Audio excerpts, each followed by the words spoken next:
Hi, I'm Mrs. Clemens. I will be reading Dreams.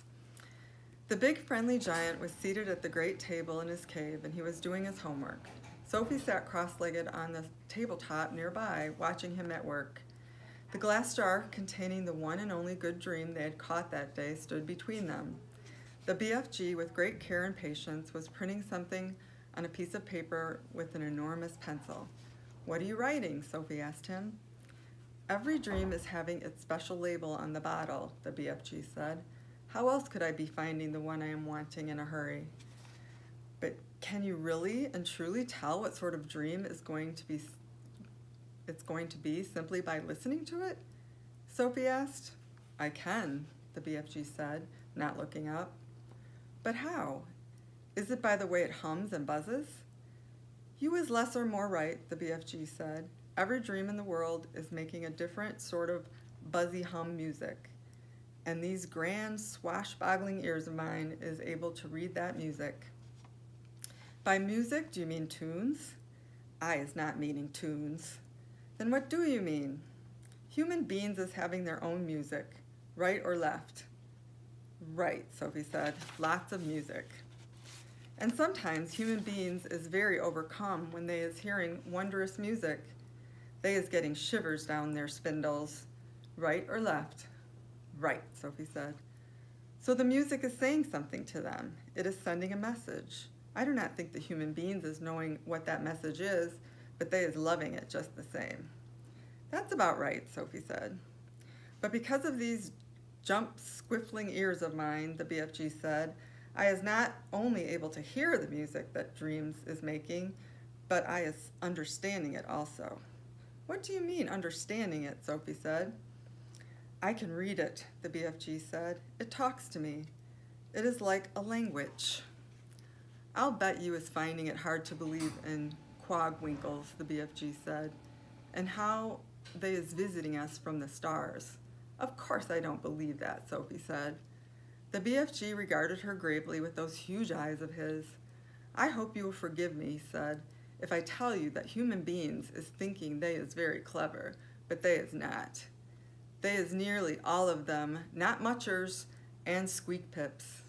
"I beg your pardon," Sophie said. "The matter with human beings," the BFG went on, "is that they is absolutely refusing to believe in anything unless they is actually seeing it right in front of their own schnozzles. Of course, quagwinkles is existing.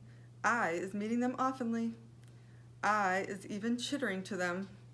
He turned away contemptuously from Sophie and resumed his writing. Sophie moved over to read what he had written so far. The letters were printed big and bold, but they were not well formed. Here is what it said. "This dream is about how I is saving my teacher from drowning. I is diving into the river from a high bridge, and I is dragging my teacher to the bank, and then I is giving him the kiss of death." "The kiss of what?" Sophie asked. The BFG stopped writing and raised his head slowly. His eyes rested on Sophie's face.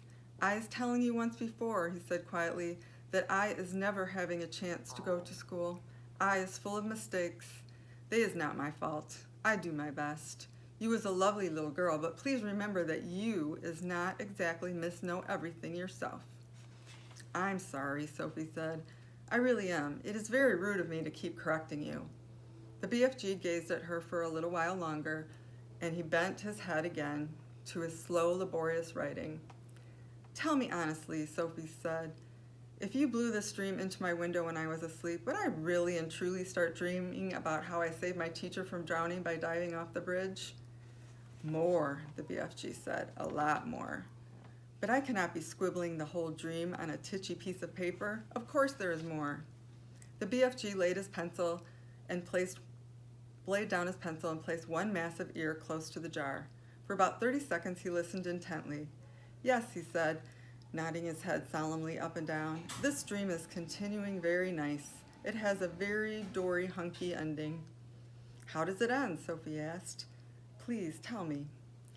"You would be dreaming," the BFG said, "that the morning that you is saving the teacher from the river, you is arriving at the school and you is seeing all the 500 pupils sitting in the assembly hall and all the teachers as well, and the head teacher is then standing up and saying, I is wanting the whole school to give 3 cheers for Sophie because she is so brave and is saving the life of our fine arithmetic teacher, Mr. Figgins, who was unfortunately pushed off the bridge into the river by our gym teacher, Miss Amelia Upscotch.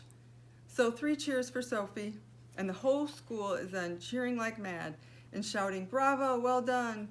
And forever after that, even when your sums all gung-swizzled and muggled up, Mr. Figgins is always giving you 10 out of 10 and writing, good work, Sophie, in your exercise book.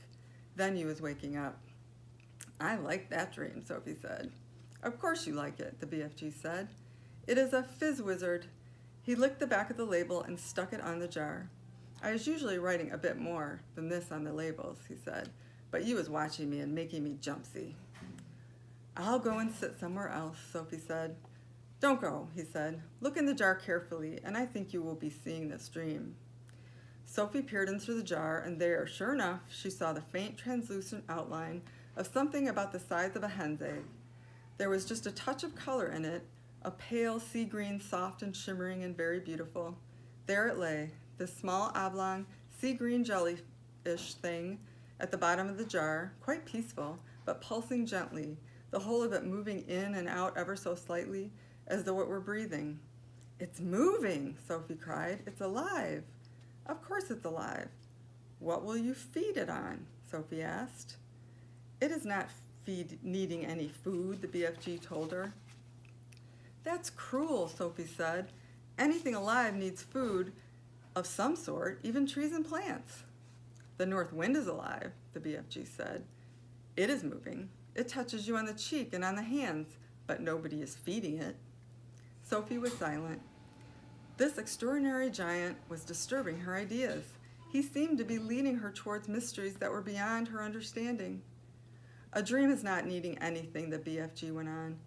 If it is a good one, it is waiting peaceably forever until it is released and allowed to do its job. If it is a bad one, it is always fighting to get out. The BFG stood up and walked over to one of the many shelves and placed the latest jar among the thousands of others. Please, can I see some of the other dreams? Sophie asked him. The BFG hesitated. No one has ever seen them before, he said, but perhaps, after all, I is letting you have a little peep. He picked her up off the table and stood her on the palm of one of his huge hands. He carried her towards the shelves. Over here is one of the good dreams, he said, the fizz wizards. Would you hold me closer so that I can read the labels? Sophie said. My labels is only telling bits of it, the BFG said. The dream is usually much longer. The labels is just to remind me. Sophie started to read the labels. The first one seemed long enough to her. It went right around the jar, and as she read it, she had to keep turning the jar. This is what it said.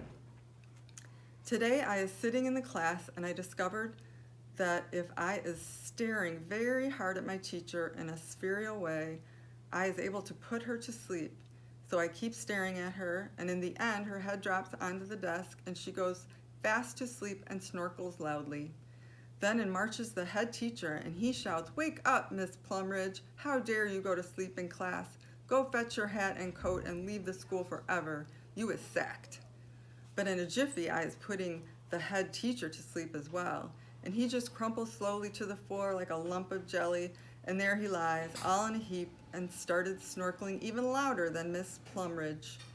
And then I is hearing my mummy's voice saying, Wake up, your breakfast is ready. What a funny dream, Sophie said. It's a bell ringer, said the BFG. It's Wopsy. Inside the jar, just below the edge of the label, Sophie could see the putting to sleep dream lying peacefully on the bottom, pulsing gently, sea green like the other one, but perhaps a trifle larger. Do you have separate dreams for boys and for girls? Sophie asked. Of course, the BFG said. If I was giving a girl's dream to a boy, even if it was a really wopsy girl's dream, the boy would be waking up and thinking, what a rot-bungling, grink-sludging old dream that was. Boys would, Sophie said. These here is all girls' dreams on this shelf, the BFG said. Can I read a boy's dream? You can, the BFG said, and he lifted her to a higher shelf.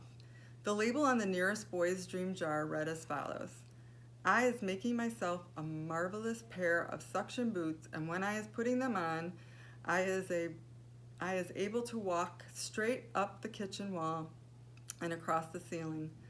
Well, I is walking upside down on the ceiling when my big sister comes in, and she is starting to yell at me, as she always does, yelling, "What on earth is you doing up there walking on the ceiling?"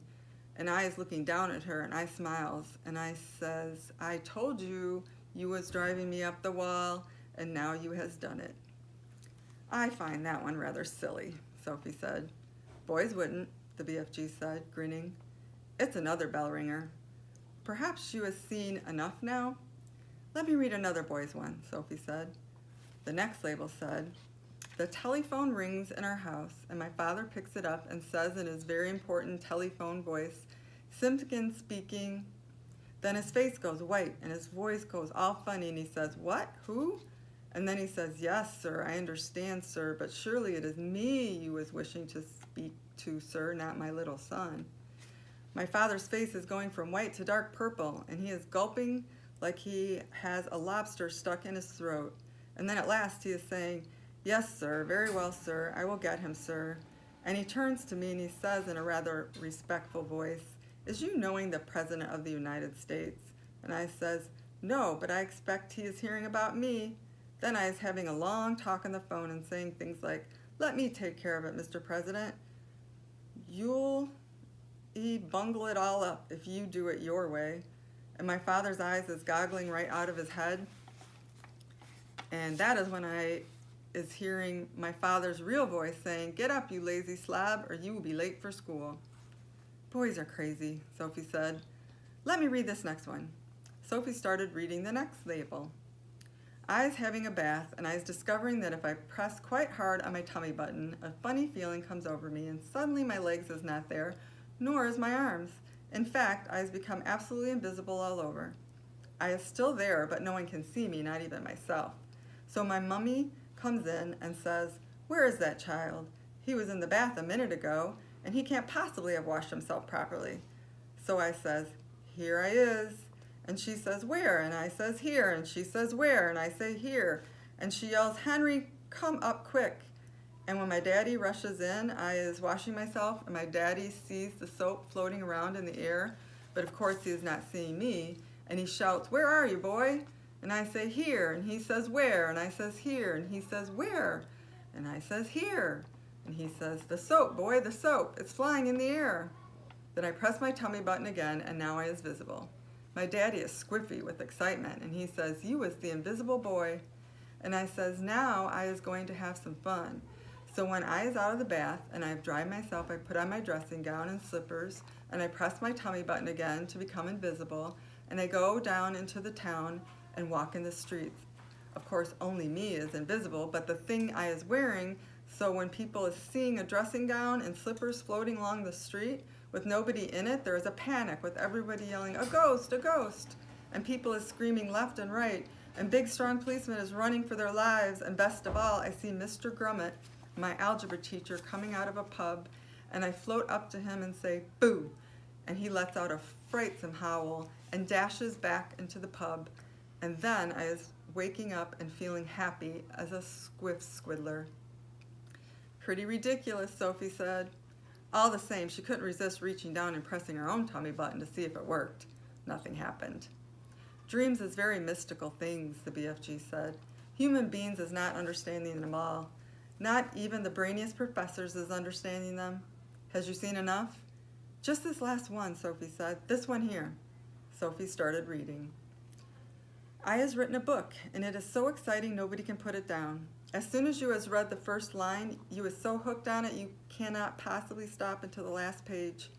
It is all the city's people is walking in the streets, bumping into each other because their face is buried in my book, and Dennis is reading it and trying to fill teeth at the same time, but nobody minds because they is all reading it too in the dentist chair. Drivers is reading it while driving, and cars is crashing all over the country. Brain surgeons is reading it while they is operating on brains, and airline pilots is reading it and going to Timbuktu instead of London. football players is reading it on the field because they can't put it down, and so is Olympic runners while they is running.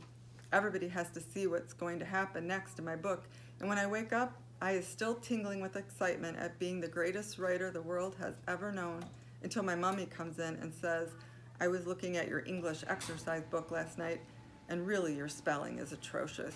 So is your punctuation. That's enough for now, the BFG said. There is dillions more, but my arm is getting tired of holding you up. What are all those over there? Why have they such tiny labels? That, the BFG says, is because one day I is catching so many dreams I is not having the time or energy to write out long labels. But there is enough to remind me. Can I look? Sophie said. The long-suffering BSG carried her across the jars that she was pointing to. Sophie read them rapidly, one after another. I is climbing Mount Everest with just my pussycat for company. I is inventing a car that runs on toothpaste. I is able to make the electric lights go on and off by just wishing it. I is only an 8-year-old little boy, but I is growing a splendid bushy beard and all the other boys is jealous. I is able to jump out of any high window and float down safely. I has a pet bee that makes a rock and roll music when it flies. What amazes me, Sophie said, is how you ever learned to write in the first place. Ah, said the BFG.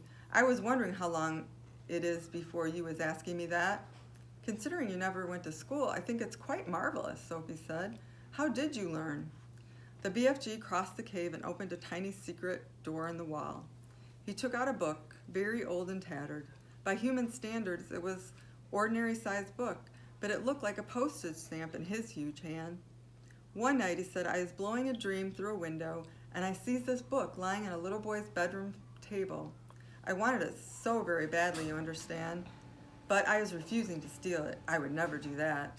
So how did you get it? Sophie asked.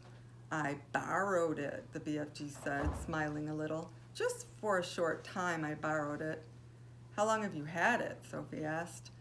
Perhaps only about 80 years, the BFG said. Soon I shall be putting it back. And that's how you taught yourself to write? Sophie asked him. I is reading it hundreds of times, the BFG said, and I is still reading it and teaching new words to myself and how to write them. It is the most scrumdiddly-umptious story. Sophie took the book out of his hand. Nicholas Nickleby, she read aloud. By Doll's Chickens, the BFG said. By who? Sophie said. Just then there came a tremendous noise of galloping feet from outside the cave. What's that? Sophie cried. It's all the giants zip-fizzing off to another country to guzzle human beings, the BFG said. He quickly popped Sophie into his waistcoat pocket, then hurried to the cave entrance and rolled back the stone. Sophie, peeping out of her spy hole, saw all 9 of the fearsome giants coming past at full gallop. Where's you off to tonight? Shouted the BFG. We is all of us flush bunking off to England tonight, answering the flesh slump eater as he went galloping past. England is luscious land, and we is fancying a few nice little English chidlers. I, shouted the maid smasher, is knowing where there is a giggle house for girls, and I is guzzling myself full as a froth blower. And I knows where there is a boggle box for boys, shouted Gizzard Gulper. All I do is reach in and grab myself a handful. English boys is tasting extra lick-swishy. In a few seconds, the 9 galloping giants were out of sight. What did he mean? Sophie said, poking her head out of the pocket. What is a giggle house for girls?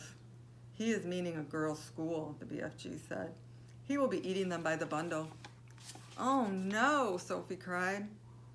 And boys from a boys' school? Said the BFG. It mustn't happen, Sophie cried out. We've got to stop them. We can't just sit here and do nothing. There's not a thing we can do, the BFG said. We as helpless as horse feathers. He sat down on a large, craggy blue rock near the entrance to his cave. He took Sophie from his pocket and put her beside him on a rock. It is now quite safe for you to be outside until they is coming back, he said. The sun had dipped below the horizon, and it was getting dark.